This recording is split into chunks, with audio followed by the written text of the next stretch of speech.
So, what is up YouTube? So, ngayon ay magtuturo ako paano gumawa ng thumbnail. So, guys, ang dapat lamang kailangan ay wait lang guys. Punta muna tayo dito sa YouTube.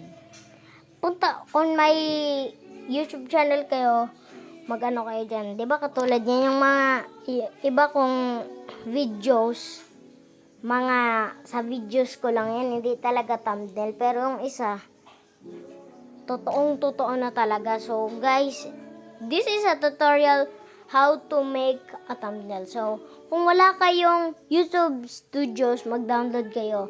At gamitin nyo lamang yung, kung wala kayong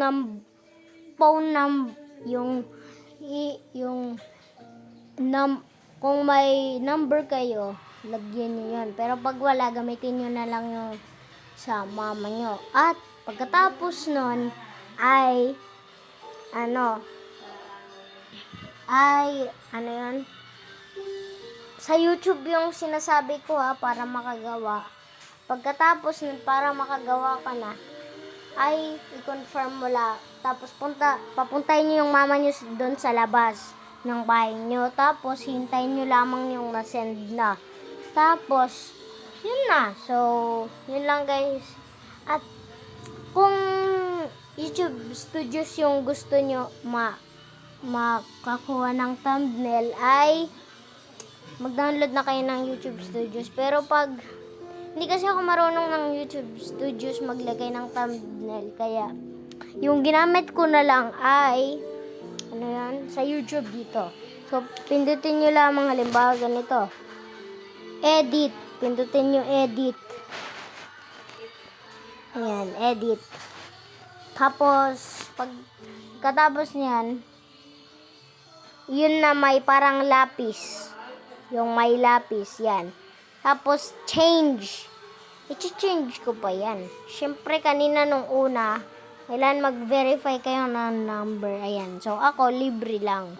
Kasi gawa ko na eh.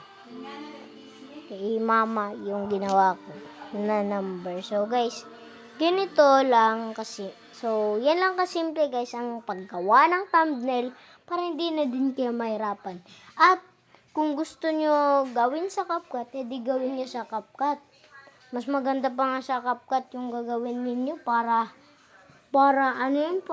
mas maganda yung style. So, balik na tayo guys. So, ano ba yan? So, i-save na natin i-save. Ayan, save. Pindutin natin save. Ayan. So, yun na. So, yun lang guys. Huwag nyo kalimutan mag-subscribe, like, comment, click the notification bell para palagi kayong updated. So, anumang panahon, andito lang ako para sa inyo. Kung maboring man kayo, tingnan nyo lang yung mga vlog ko.